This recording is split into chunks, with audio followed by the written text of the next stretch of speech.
ਬਿਸਮਿਲ੍ਲਾਹਿਰਰਹਿਮਾਨਿਰਰਹੀਮ ਤੇ अस्सलाम वालेकुम। 15 ਜੂਨ ਪਾਕਿਸਤਾਨ ਦੇ ਵਿੱਚ ਇਤਵਾਰ ਦੀ ਦੁਪਹਿਰ ਤੇ ਅੱਜ ਦੇ ਪੰਜਾਬੀ ਵੀਲੌਗ 'ਚ ਚੜ੍ਹਦੇ ਤੇ ਲਹਿੰਦੇ ਪੰਜਾਬ ਦੇ ਸੱਜਣਾ ਤੇ ਮਿੱਤਰਾਂ, ਭੈਣਾਂ ਤੇ ਭਰਾਵਾਂ, ਮਾਵਾਂ ਤੇ ਬਜ਼ੁਰਗਾਂ ਨੂੰ ਜੀ ਆਇਆਂ। ਅੱਜ ਦੀ ਸਭ ਤੋਂ ਪਹਿਲੀ ਖਬਰ ਜਿੱਤੇ ਅਸੀਂ ਚਾਨਣ ਪਾਉਣਾ, ਉਹ ਖਬਰ ਤੇ ਐਵੇਂ ਜੀ ਲੱਗਦੀ ਹੈ, ਲੇਕਿਨ ਉੱਥੋਂ ਤੁਹਾਨੂੰ ਪਾਕਿਸਤਾਨ ਦੀ ਪੂਰੀ ਸਿਆਸਤ ਦੀ ਸਮਝ ਆ ਜਾਏਗੀ ਵੀ ਹੁਣ ਕੀ ਡਿਆ ਹੈ।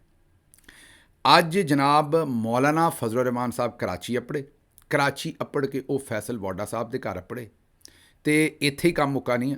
ਅੱਗੇ ਉਹਨਾਂ ਨੇ ਜਮਾਤ ਕਰਾਈ ਤੇ ਉਹਨਾਂ ਦੀ ਇਮਾਮਤ ਦੇ ਵਿੱਚ ਨਮਾਜ਼ ਪੜ੍ਹੀ ਜਨਾਬ ਫੈਸਲ ਵਾਡਾ ਸਾਹਿਬ ਨੇ। ਸੋਚੋ ਇਸ ਨਮਾਜ਼ ਦੀਆਂ ਫਜ਼ੀਲਤਾਂ, ਸੋਚੋ ਜਿਹਦਾ ਇਮਾਮ ਜਿਹੜਾ ਹੈ ਉਹ ਫਜ਼ਲੁਰ ਰਹਿਮਾਨ ਸਾਹਿਬ ਨੇ ਤੇ ਪਿੱਛੇ ਜਿਹੜੇ ਉਹਨਾਂ ਦੇ ਖਲੋਤੇ ਨੇ ਉਹ ਜਨਾਬ ਫੈਸਲ ਵਾਡਾ ਸਾਹਿਬ ਨੇ। ਤੇ ਉਹਨਾਂ ਨੇ ਕਿਹਾ ਕਿ ਮੈਂ ਸਿਆਸਤ ਦਾ ਤਾਲਿਬ ਇਲਮ ਹੈ, ਮੌਲਾਨਾ ਫਜ਼ਲੁਰ ਰਹਿਮਾਨ ਮੇਰੇ ਉਸਤਾਦ ਨੇ।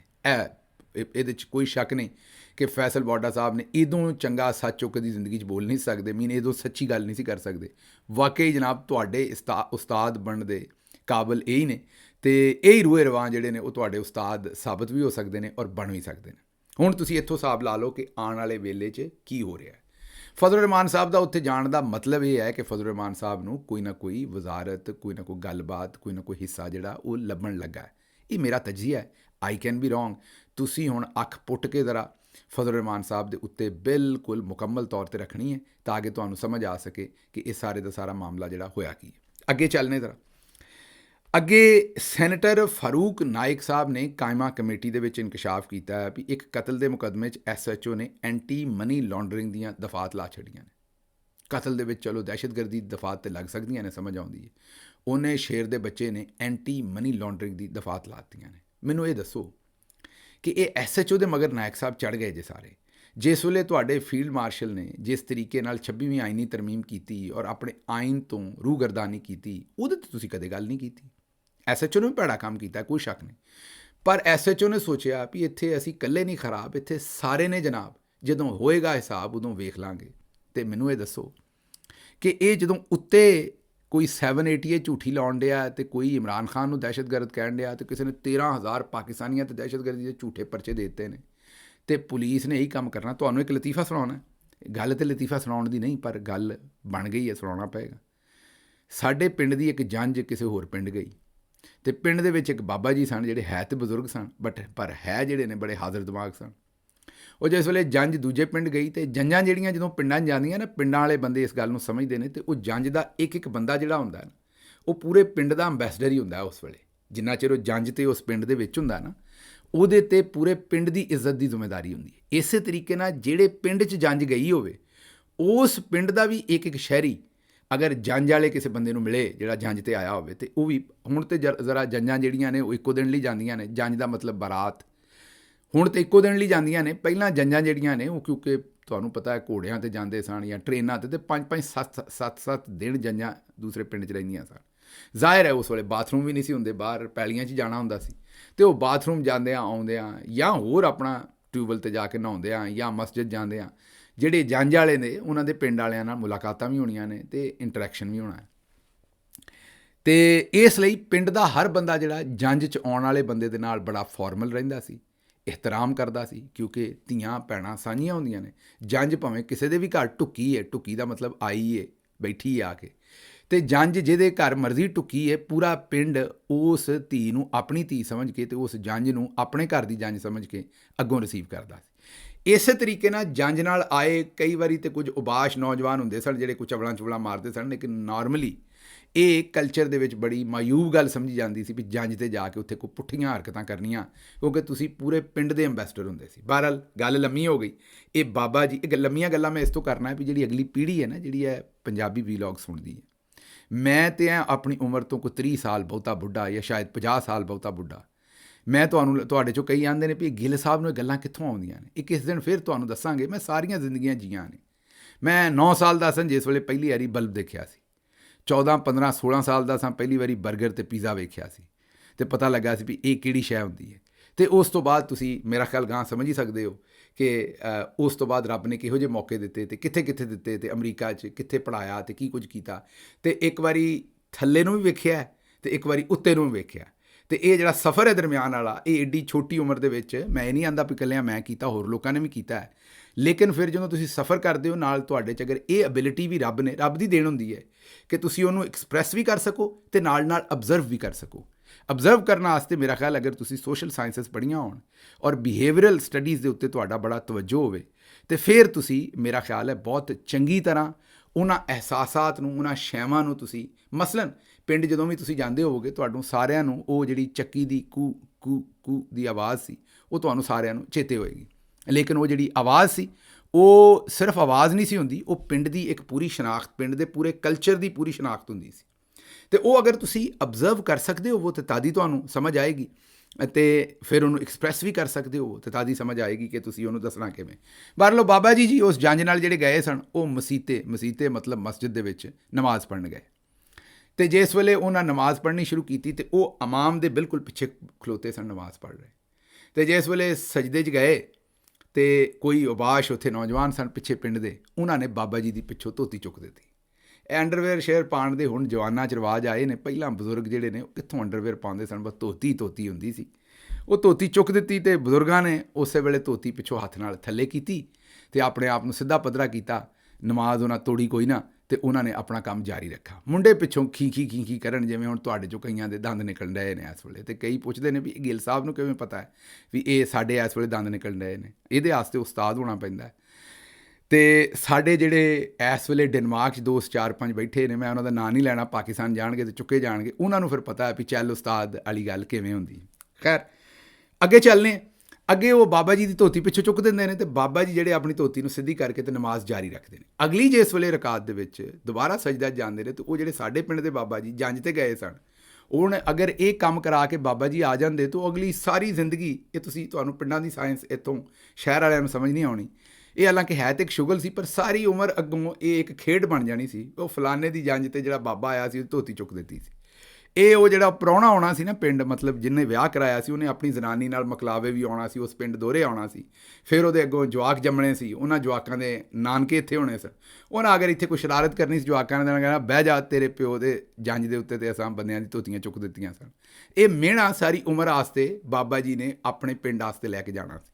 ਮੈਂ ਤੁਹਾਨੂੰ ਦੱਸਿਆ ਵੀ ਹਰ ਬੰਦਾ ਜੰਜ ਤੇ ਗਿਆ ਆਪਣੇ ਪਿੰਡ ਦਾ ਅੰਬੈਸਡਰ ਹੁੰਦਾ ਤੇ ਬਾਬਾ ਜੀ ਨੇ ਆਖਿਆ ਵੀ ਮੈਂ ਪਿੰਡ ਦੀ ਲਾਤ ਤੇ ਨਹੀਂ ਹੋਣ ਦੇਣੀ। ਤੇ ਉਹ ਹੋਇਆ ਇਸ ਤਰ੍ਹਾਂ ਕਿ ਜਿਸ ਵੇਲੇ ਅਗਲੀ ਰਕਾਤ 'ਚ ਬਾਬਾ ਜੀ ਥੱਲੇ ਗਏ ਤੇ ਉਹਨਾਂ ਅੱਗੋਂ ਇਮਾਮ ਮਸਜਿਦ ਦੀ ਧੋਤੀ ਚੁੱਕ ਦਿੱਤੀ। ਇਹ ਸੱਚਾ ਵਾਕਿਆ ਜੇ, ਮੈਂ ਤੁਹਾਨੂੰ ਲਤੀਫਾ ਕੋਈ ਝੂਠਾ ਨਹੀਂ ਸੁਣਾ ਰਿਹਾ, ਇਹ ਸੱਚਾ ਵਾਕਿਆ ਹੋਇਆ ਜੀ। ਉਹ ਜਿਸ ਵੇਲੇ ਅੱਗੋਂ ਧੋਤੀ ਚੁੱਕ ਦਿੱਤੀ ਤੇ ਇਮਾਮ ਮਸਜਿਦ ਨੇ ਮਾਰੀ ਛਾਲ, ਉਹਨੇ ਨਮਾਜ਼ ਤੋੜੀ। ਜਨਾਬ ਉਹਨੇ ਕਿਹਾ ਵੀ ਇਹ ਕਿਹੜਾ ਬੇਵਕੂਫ ਵਾਹਿਆਤ ਬੰਦਾ ਹੈ, ਕੀ ਹੋਣ ਲੱਗਾ। ਉਹਨੇ ਬਾਬਾ ਜੀ ਨੂੰ ਪੁੱਛਿਆ ਵੀ ਇਹ ਕੀ ਕੀਤਾ ਹੈ। ਉਹਨੇ ਕਿਹਾ ਵੀ ਭਾਈ ਮੇਰੇ, ਮੈਨੂੰ ਮਾਜ਼ਰਤ, ਮੇਰੇ ਕੋਲ ਗਲਤੀ ਹੋ ਗਈ, ਮੈਨੂੰ ਲੱਗਾ ਤੁਹਾਡੇ ਪਿੰਡ ਰਿਵਾਜ ਹੈ, ਮੈਨੂੰ ਲੱਗਾ ਤੁਹਾਡੇ ਪਿੰਡ ਰਿਵਾਜ ਹੈ, ਮੈਂ ਤੇ ਇਸ ਤੋਂ ਚੁੱਕੀ ਹੈ। ਤੇ ਮੈਨੂੰ ਲੱਗਾ ਕਿ ਇਹ ਤੇ ਹਰ ਰਕਾਤ 'ਚ ਜਿਵੇਂ ਮੇਰੀ ਪਿੱਛੋਂ ਚੁੱਕੀ ਜਾਣੀ, ਮੈਂ ਅੱਗੋਂ ਚੁੱਕਣੀ ਹੈ। ਤੇ ਇਹ ਹੁਣ ਕਈ ਵਾਰੀ ਜਿਹੜਾ ਮਜ਼ਾਕ ਹੁੰਦਾ ਉਹ ਆਪਣਾ ਹੁੰਦਾ, ਆਪਣੀ ਜ਼ੁਬਾਨ ਦਾ ਹੁੰਦਾ। ਤੁਹਾਡੇ 'ਚੋਂ ਕਈਆਂ ਨੇ ਹੁਣ ਕਹਿਣਾ ਵੀ ਇੱਥੇ ਹੱਸਣਾ ਵੀ ਸੀ। ਜ਼ਾਹਿਰ ਹੈ ਇਹ ਅਗਰ ਤੁਹਾਡੀ ਪੰਜਾਬੀ ਜ਼ੁਬਾਨ, ਪੰਜਾਬੀ ਕਲਚਰ ਦੇ ਨਾਲ ਪਿੰਡ ਦੀ ਰਹਿਤਲ ਨੂੰ ਤੁਸੀਂ ਸਮਝਦੇ ਹੋ ਤੇ ਇਹ ਵਾਹਵਾ ਹਾਸੇ ਵਾਲੀ ਗੱਲ ਹੈ ਜਿਹੜੀ ਮੈਂ ਤੁਹਾਨੂੰ ਸੁਣਾਈ। ਅੱਛਾ ਜੀ, ਵਾਪਸ ਆਨੇ ਇਹ ਤੇ ਫਾਰੂਕ ਨਾਇਕ ਸਾਹਿਬ, ਇਹ ਤੇ ਹੁਣ ਧੋਤੀ ਜਿਹੜੀ ਹੈ ਜਿਹਨੇ ਤੁਹਾਡੀ ਚੁੱਕੀ ਹੈ ਤੁਹਾਨੂੰ ਵੀ ਉਹਦੀ ਚੁੱਕਣੀ ਪੈਣੀ। ਅਸੀਂ ਤਾਂ ਕੋਸ਼ਿਸ਼ ਕਰਨ ਰਹੇ ਵੀ ਜਿਹਨੇ ਸਾਡੀ ਚੁੱਕੀ ਹੈ, ਅਸੀਂ ਤਾਂ ਦਿਨ ਰਾਤ ਕੋਸ਼ਿਸ਼ ਕਰਨ ਰਹੇ ਵੀ ਜਿੰਨੀ ਕੁ ਉਹਨੇ ਸਾਡੀ ਚੁੱਕੀ ਹੈ ਓਨੀ ਕੁ ਅਸੀਂ ਉਹਦੀ ਚੁੱਕ ਕੇ ਰੱਖੀਏ, ਤਾਂ ਕਿ ਕਮ ਸੇ ਕਮ ਆਉਣ ਵਾਲੇ ਵੇਲੇ ਦੇ ਵਿੱਚ ਸਾਨੂੰ ਕੋਈ ਮਿਹਣਾ ਨਾ ਦੇ ਵੀ ਤੁਹਾਡੀ ਧੋਤੀ ਚੁੱਕ ਦਿੱਤੀ ਸੀ। ਅਸੀਂ ਦੱਸਣ ਵਾਲੇ ਹੋਈਏ ਵੀ ਜੇ ਸਾਡੀ ਚੁੱਕੀ ਸੀ ਤੇ ਅਸੀਂ ਵੀ ਅੱਗੋਂ ਚੁੱਕੀ ਸੀ। ਤੇ ਇਹ ਹੁਣ ਫਾਰੂਕ ਨਾਇਕ ਸਾਹਿਬ ਜਾਂ ਤਾਂ ਹਿੰਮਤ ਕਰੋ ਤੇ ਜਾਂ ਫਿਰ SHO ਦੇ ਕੋਲੋਂ ਇਸੇ ਤਨਖਾਹ ਦੇ ਉੱਤੇ ਕੰਮ ਕਰੋ। ਅੱਛਾ ਜੀ, ਅਗਲੀ ਖਬਰ ਜਿਹੜੀ ਹੈ FBR ਦੇ ਚੇਅਰਮੈਨ ਰਾਸ਼ਿਦ ਲੰਗੜਿਆਲ। ਇਹ ਜਿਹੜੇ ਲੰਗੜਿਆਲ ਸਾਹਿਬ ਨੇ ਨਾ, ਮਾਸ਼ਾਅੱਲਾ, ਐਡੀਆਂ ਲੰਮੀਆਂ ਛੱਡਦੇ ਨੇ ਲੰਗੜਿਆਲ ਸਾਹਿਬ ਕਿ ਮੇਰਾ ਖਿਆਲ ਫੜੀਆਂ ਨਹੀਂ ਜਾਂਦੀਆਂ। ਪਾਕਿਸਤਾਨ 'ਚ ਬੜੇ ਬਿਊਰੋਕਰੇਟਾਂ ਦੀ ਵੀ ਇਹ ਤਰੀਕਾ ਵਾਰਦਾਤ ਹੁੰਦਾ, ਉਹਨਾਂ ਨੂੰ ਪਤਾ ਹੁੰਦਾ ਹੈ ਕਿ ਕਿੰਨੀ ਕੁ ਛੱਡਾਂਗੇ ਤੇ ਬੰਦਾ ਫੜਿਆ ਜਾਏਗਾ। ਲੰਗੜਿਆਲ ਸਾਹਿਬ ਹੈ ਇੰਟੈਲੀਜੈਂਟ ਬੰਦੇ ਨੇ। ਇਹ ਕਿੱਸਾ ਗੋਈ ਵੀ ਇੱਕ ਆਰਟ ਹੈ। ਇਹ ਜਿਵੇਂ ਮੈਂ ਵੀਲਾਗ ਕਰ ਰਿਹਾ, ਇਹ ਵੀ ਇੱਕ ਆਰਟ ਹੈ। ਗੱਲ ਸੁਣਾਉਣੀ, ਗੱਲ ਬੰਨ੍ਹ ਕੇ ਸੁਣਾਉਣੀ, ਤੁਹਾਨੂੰ ਹਿੱਲਣ ਨਾ ਦੇਣਾ। ਇਸੇ ਤਰੀਕੇ ਨਾਲ ਲੰਗੜਿਆਲ ਸਾਹਿਬ ਦੇ ਕੋਲ ਵੀ ਇੱਕ ਆਰਟ ਹੈ।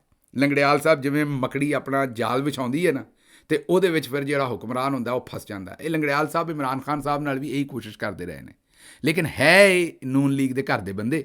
ਤੇ ਲੰਗੜਿਆਲ ਸਾਹਿਬ ਨੇ ਹੁਣ ਦੱਸਿਆ ਮੁਲਕ ਨੂੰ ਕਿ 1233 ਅਰਬ ਟੈਕਸ ਚੋਰੀ ਹੋ ਰਹੀ ਹੈ। ਤੇ ਉਹਨਾਂ ਨੇ ਕਿਹਾ ਵੀ 95% ਆਬਾਦੀ ਇਹੋ ਜਿਹੜੀ ਟੈਕਸ ਦੇ ਨਹੀਂ ਸਕਦੀ। 1% ਘਰਾਣੇ ਸਾਲਾਨਾ ਔਸਤ ਆਮਦਨੀ 1 ਕਰੋੜ ਤੋਂ ਜ਼ਿਆਦਾ ਹੈ। ਤੇ ਪਾਕਿਸਤਾਨ 'ਚ ਅਮੀਰ ਘਰਾਣੇ ਜਿਹੜੇ ਨੇ ਉਹਨਾਂ ਦੀ ਤਾਦਾਦ 6,70,000 ਹੈ। ਮਤਲਬ ਕਿ 6,70,000 ਕਰੋੜ ਉਹਨਾਂ ਦੀ ਆਮਦਨ ਹੈ। ਤੇ ਇਹਦਾ ਤੁਸੀਂ ਕੋਈ 20-25-30% ਕੱਢ ਲਓ ਤੇ ਆਪੇ ਸਮਝ ਲਓ ਕਿੰਨਾ ਟੈਕਸ ਇਕੱਠਾ ਹੋ ਜਾਣਾ। ਤੇ 5% ਲੋਕਾਂ ਦੇ ਜ਼ਿੰਮੇ 1700 ਅਰਬ ਰੁਪਏ ਟੈਕਸ ਵਾਜਬਾਤ ਬਣਦੇ ਨੇ। ਇਹ 5% ਲੋਕ 499 ਅਰਬ ਰੁਪਏ ਟੈਕਸ ਦਿੰਦੇ ਨੇ ਔਰ ਇਹ 5% ਲੋਕ 1233 ਅਰਬ ਟੈਕਸ ਨਹੀਂ ਦਿੰਦੇ।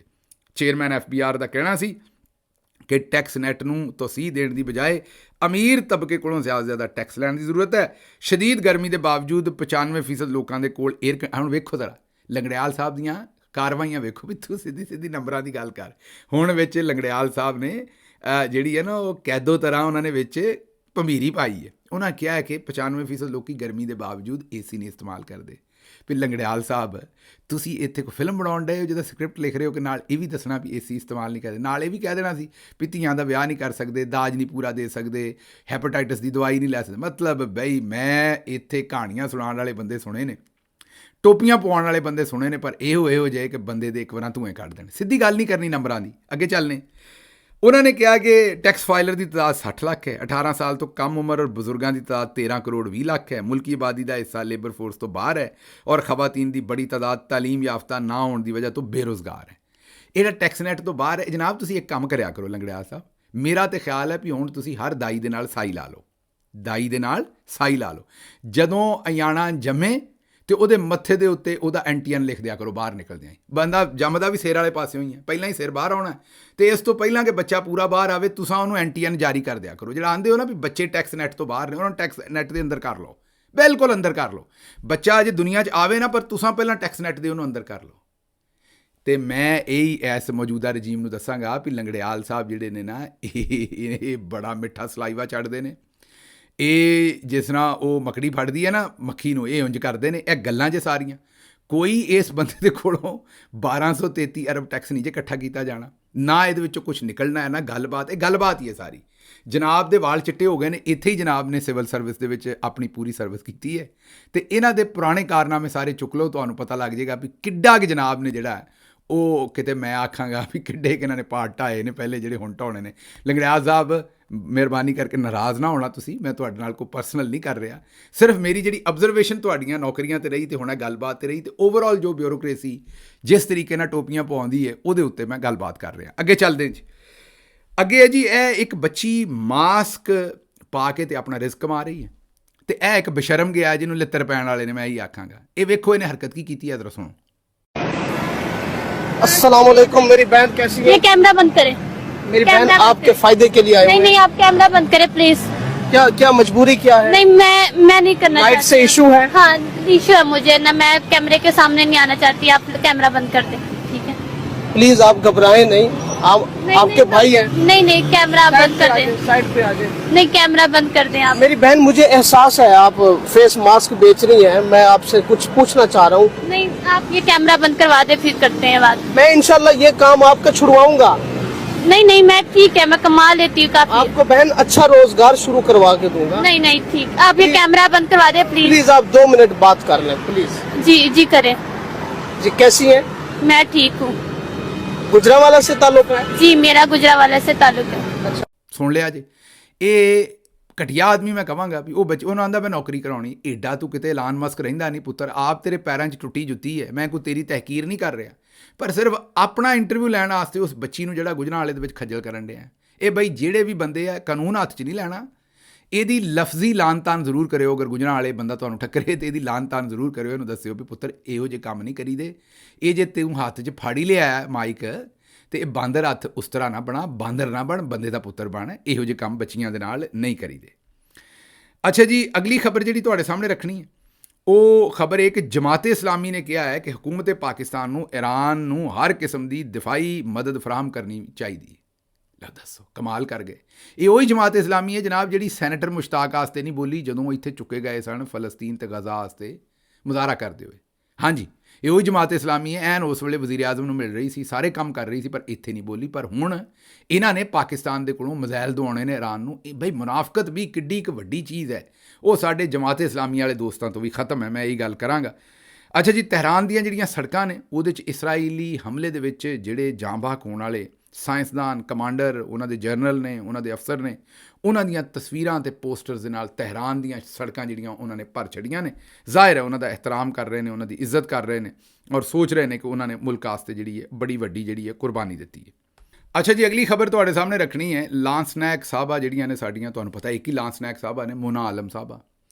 ਇਹ ਵੀ ਲਿਫਾਫਾ ਸਾਫਤ ਮਾਸ਼ਾਅੱਲਾ ਕਰ ਰਹੀ ਹੈ ਭੈਣ ਸਾਡੀ, ਲੇਕਿਨ ਬਹੁਤ ਹੀ ਕਰਦੀ ਹੈ। ਮੇਰਾ ਮਤਲਬ ਹੈ ਵੀ ਇਹ ਤਾਂ ਵੱਡਾ ਹੀ ਲਿਫਾਫਾ ਫੜਦੀ ਹੈ। ਉਹਦੀ ਵਜ੍ਹਾ ਇਹ ਹੈ ਕਿ ਜਿਹੋ ਜਿਹੇ ਸਵਾਲ ਪੁੱਛਦੀ ਹੈ ਉਹ ਬੰਦੇ ਦਾ ਕਈ ਵਾਰੀ ਤਰਾਹ ਹੀ ਨਿਕਲ ਜਾਂਦਾ ਵੀ ਬਈ ਕਰਨ ਕੀ ਡਈ ਹੈ ਬੱਚੀ, ਕਿਹੜੇ ਕੰਮ ਨੂੰ ਪੈ ਗਈ ਹੈ।